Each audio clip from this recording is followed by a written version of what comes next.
તો દાયકાઓની ઇંતજારીનો અંત આવવાનો છે। અયોધ્યામાં રામલલ્લાની પ્રાણ પ્રતિષ્ઠા થઈ રહી છે। દેશના કરોડો લોકો જેની રાહ જોઈ રહ્યા છે તે શુભ મુહૂર્ત આવી રહ્યું છે। આ મુહૂર્ત હશે માત્ર 84 સેકન્ડનું। કરોડો લોકોની ઇંતજારીનો અંત આવી રહી છે એ શુભ ઘડી મહત્વની બની રહેશે 84 સેકન્ડ।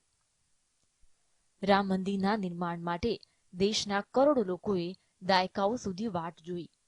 વર્ષોથી તપસ્યાનું આખરે અંત આવી રહ્યું છે અને આવી ચૂકી છે એ ઘડી। રામલલ્લાના રાજ્યાભિષેકની તારીખ નક્કી થયા બાદ હવે રામ ભક્તોએ સમયની રાહ જોઈ રહ્યા છે કે ક્યારે પ્રાણ પ્રતિષ્ઠા થશે અને ભક્તો તેમના ઈષ્ટદેવના દર્શન કરશે। તમને જાણીને નવાઈ લાગશે કે પ્રાણ પ્રતિષ્ઠા કાર્યક્રમમાં મહત્વની બની રહેશે 84 સેકન્ડ। અયોધ્યાના નવનિર્મિત રામ મંદિરના પ્રાણ પ્રતિષ્ઠા માટે 22 જાન્યુઆરી 2024ની તારીખ નિયત થઈ છે। પ્રાણ પ્રતિષ્ઠા કાર્યક્રમમાં વડાપ્રધાન નરેન્દ્ર મોદી યજમાન રહેશે। પ્રાણ પ્રતિષ્ઠા કાર્યક્રમની તૈયારીઓ પૂર્ણતાના આરે છે। ઘણા સંશોધનો પછી ઘણા વિદ્વાનોએ રામલલ્લા મંદિરના અભિષેક માટે શુભ સમય નક્કી કર્યો છે। ખાસ વાત એ છે કે મંદિરમાં ગર્ભગૃહમાં ભગવાનને સ્થાપિત કરવા માટે એટલે કે રામલલ્લાના અભિષેક માટે સૌથી મહત્વપૂર્ણ ક્ષણ માત્ર 84 સેકન્ડની હશે। તમને જણાવી દઈએ કે રામલલ્લા ગર્ભગૃહમાં બિરાજમાન થશે તે શુભ મુહૂર્તની દરેક સેકન્ડ નક્કી કરવામાં આવી છે। રામલલ્લાની મૂર્તિ સ્થાપિત કરવાનો સૌથી શુભ સમય 84 સેકન્ડનો રહેશે।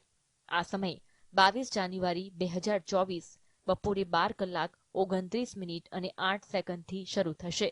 એ 84 સેકન્ડ એટલે કે 12:30:32।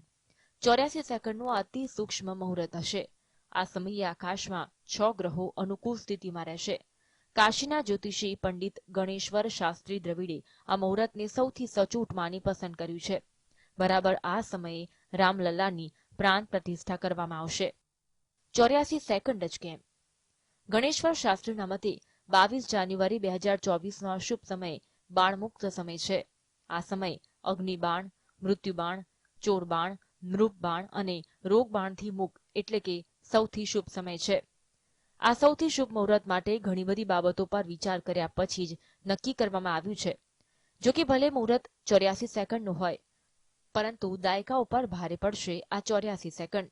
ભગવાનના સ્થાપિત થવાની આ જ હશે અતિ શુભ ઘડી। Bureau report, GSTV।